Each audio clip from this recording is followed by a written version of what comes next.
Bonjour les amis, j'espère que vous allez bien. Alors avant de commencer la vidéo, comme d'habitude on va faire le petit disclaimer.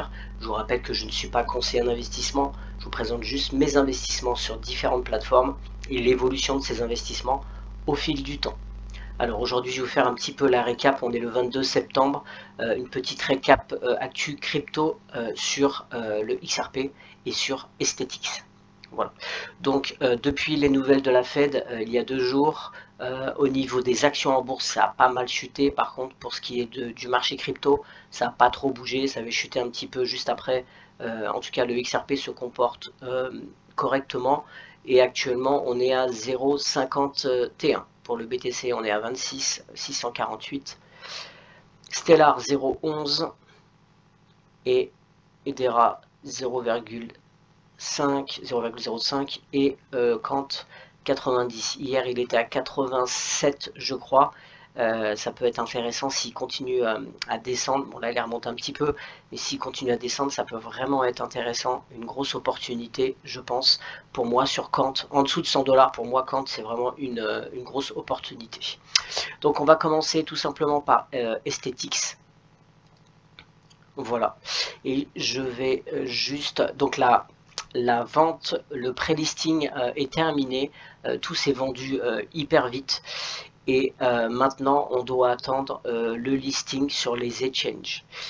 Donc pour le listing ils ont décidé que ce sera le 20 novembre à 6h PM UTC. Voilà. Alors ils ont décidé, ça devait être plus tôt, mais ils ont décidé que selon la conjoncture actuelle, il fallait attendre un petit peu, ce qui n'est pas forcément une mauvaise chose. Je pense que d'ici novembre, il y a pas mal de choses qui se seront stabilisées. On en saura un petit peu plus. Et donc, ils ont décidé, ça sera le 20 novembre à 6h PM. On attend de voir sur quel exchange eh bien, le token ESX sera listé. Alors, je voulais juste vous parler d'une chose. Vous avez dû, pour les personnes qui ont investi, juste, vous voyez, il y a le Golden Staking Rewards bonus. Et vous avez donc dû recevoir un courrier pour vous inviter tout simplement à stacker. Alors chacun fait comme il veut. Pour ma part, je n'utiliserai pas le staking parce que ça soit dans tous mes investissements, j'essaye de ne pas bloquer mon argent pour une grosse période, mais après chacun fait comme il veut. C'est aussi en fonction des capitaux, du montant des capitaux de la personne. Si la personne a beaucoup d'argent, elle peut peut-être se permettre de bloquer pendant 2 ans une certaine somme. Moi j'aime bien avoir de la liquidité parce que quand je trouve des nouvelles pépites crypto ou des choses comme ça, il me faut de la liquidité. Voilà, je ne vais pas staker parce que les périodes sont un petit peu longues. Par contre, ma stratégie sera tout simplement sur STX, et de tout simplement d'attendre que le jeton va tout simplement monter, et quand il va monter, je vais ensuite utiliser ces ESX pour acheter des Propix et pour investir sur la plateforme qu'ils vont mettre en place, STX Pay. Donc je vais tout simplement acheter des Propix, donc acheter des fractions de propriété, et ça sera comme sur Realty, je recevrai journalièrement, alors là c'est journalièrement, des loyers. Tout simplement, ça me fera un revenu passif, mais l'avantage c'est que je peux, il y a un marché secondaire, je pourrais revendre mes Propix instantanément, ou en tout cas sur vraiment une très courte période, si jamais j'ai besoin d'argent. Voilà, c'est l'avantage. Alors que là, si vous stakez, ça ne fonctionnera pas, vous êtes bloqué pendant un certain nombre d'années, mais ça peut être aussi intéressant leur staking. Mais personnellement, je prends pas de vision sur 2 ans, 3 ans, encore pire 10 ans ou 20 ans. Non, on ne sait pas ce qui peut se passer. Personnellement, je préfère tout simplement, je crois en STX, mais je préfère investir tout simplement en ayant des revenus passifs, en achetant des morceaux de propriété. Voilà pour Aesthetics. Encore une autre nouvelle pour Aesthetics. Ils ont eu un article dans USA Today. Je vous laisserai le lien. Et là, c'est assez... il vous explique un petit peu. J'ai déjà fait des vidéos pour expliquer les avantages de la tokenisation, des immobilières fractionnées. Donc là, ils expliquent un petit peu. Et à la fin, ils parlent beaucoup d'Aesthetics. C'est tout simplement un article qui parle de Aesthetics. Et c'est quand même assez intéressant parce que USA Today est quand même un journal assez lu, assez connu. Et vous avez aussi un autre article dans Forbes. Donc au niveau du management, du marketing, ils sont quand même assez forts. Et là, vous voyez cet article que j'ai traduit en français. Je vous laisserai aussi le lien. C'est assez intéressant. Il parle tout simplement aussi de Aesthetics. Voilà. Donc, est-ce que ça veut dire que c'est tout Schulz et que on peut avoir une confiance aveugle en Aesthetics? Moi, pour ma part, non. Je crois en ce projet et c'est tout simplement du bonus parce que de passer dans Forbes et USA Today, c'est quand même assez intéressant parce que ça fait une très bonne publicité pour Aesthetics, surtout avant le listing sur les exchanges. Maintenant, c'est déjà arrivé que Forbes fasse des articles sur des entreprises qui avec des projets, mais que ces projets se cassent la gueule. Donc il ne faut pas non plus se dire que parce que c'est un article dans Forbes, c'est sûr à 100% que Aesthetics va fonctionner et que ça va être l'opportunité du siècle. C'est pour ma part, je pense, une super opportunité, mais ces articles-là juste vont contribuer à mettre encore un petit peu plus de publicité et de vues, ce qui va permettre encore plus de parler de Aesthetics, et ça c'est vraiment une très bonne nouvelle. Voilà, on va passer maintenant tout simplement à... donc on attend bien sûr le 20 novembre pour voir sur quel listing on pourra en acheter. Bien sûr que j'en achèterai, même si le prix sera plus haut, j'en achèterai tout simplement parce que ça sera toujours... le token va... Le prix va monter et ce sera toujours intéressant, même si les pré-listings étaient vraiment super intéressants. Voilà, je vais vous montrer juste sur Linkto. J'avais déjà fait beaucoup de vidéos sur Linto à l'époque où on pouvait acheter tout simplement des actions de Ripple. Il y a plein d'autres sociétés qui sont très intéressantes comme Polysign, etc. Mais vous avez Ripple et là ils proposent tout simplement pour les investisseurs qui sont non accrédités de pouvoir acheter tout simplement Ripple.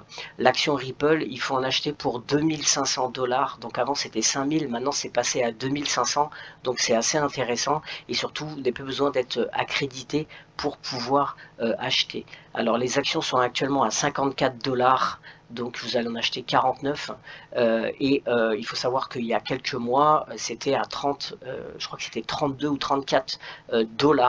Donc vous voyez, ça monte très vite et imaginez, on n'est même pas encore à l'entrée en bourse, et je pense pour ma part que l'entrée en bourse, de toute façon, je vois souvent des articles où ils mettent que Ripple va rentrer en bourse. Oui, c'est bien sûr, c'est dans la roadmap, mais je ne pense pas que tant que le procès de la SEC n'est pas terminé, je ne pense pas qu'il va y avoir une rentrée sur le marché boursier. Ça paraît complètement incohérent s'ils n'ont pas une clarté et une régularité officielle.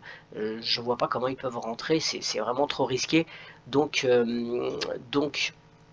soit ça sera ça sera tout simplement quand ils auront leur clarté. Donc ça peut peut-être même mettre la puce à l'oreille que il se peut qu'il y ait un règlement tout simplement avec la SEC assez rapidement s'ils veulent une entrée en bourse rapide, parce qu'ils en parlent quand même beaucoup.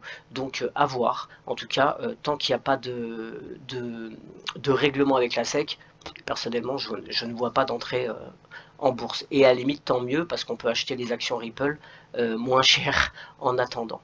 Voilà. On va passer maintenant à un autre article tout simplement avec Ripple. J'avais parlé la dernière fois sur la dernière vidéo de Citibank où je vous avais montré un petit peu leur rapport de conclusion.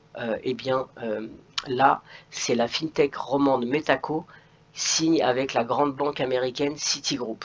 donc la startup vaudoise en fait avait depuis Metaco était en partenariat depuis juin 2022 avec tout simplement la société Citigroup, et là actuellement donc ils officialisent, cette dernière va intégrer dans son infrastructure la plateforme d'orchestration et de conservation des actifs numériques de Metaco. C'est un nouveau client de renom qu'a su convaincre Metaco, spécialisé dans les solutions de stockage sécurisé et de gestion d'actifs cryptographiques. La start-up vaudoise annonce avoir conclu un partenariat avec la grande banque américaine Citigroup. Citi a l'intention d'intégrer pleinement Harmonize, la plateforme d'orchestration et de conservation des actifs numériques de Metaco, dans son infrastructure existante. L'objectif est de développer et de piloter les capacités de conservation des actifs numériques, précise la fintech suisse romande dans son communiqué.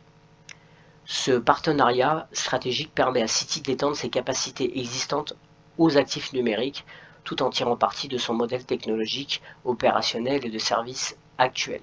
Alors ce qu'il faut savoir, c'est que Metaco a été racheté par Ripple 250 millions, et donc eh bien tout simplement ça permet en fait tout simplement à Ripple de pouvoir travailler avec tout simplement Citigroup. Voilà, donc c'est une très très bonne nouvelle.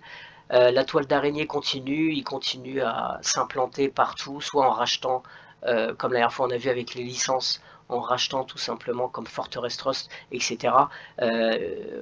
Voilà, où vous avez Tranglo aussi, pareil, où ils essaient tout simplement d'infiltrer un petit peu partout, soit en achetant, soit en se mettant en partenariat, et ça va permettre, en fait, il y a une énorme toile d'araignée, et c'est vraiment très bon pour Ripple.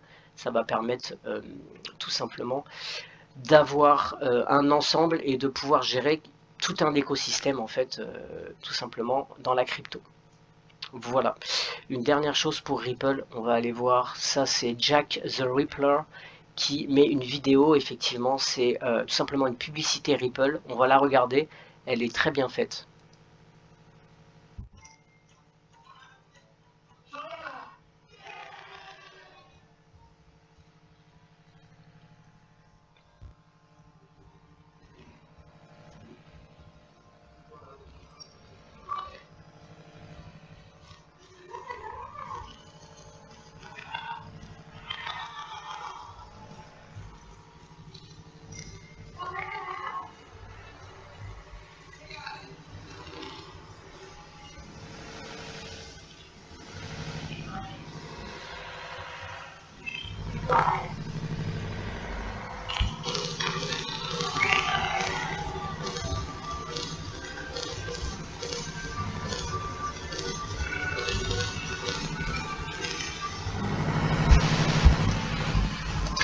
Voilà, donc on peut voir en tout cas que pas besoin forcément d'explication, rien que la publicité en fait vous explique un petit peu à quoi sert Ripple, et à la fin on peut voir aussi quelques partenariats.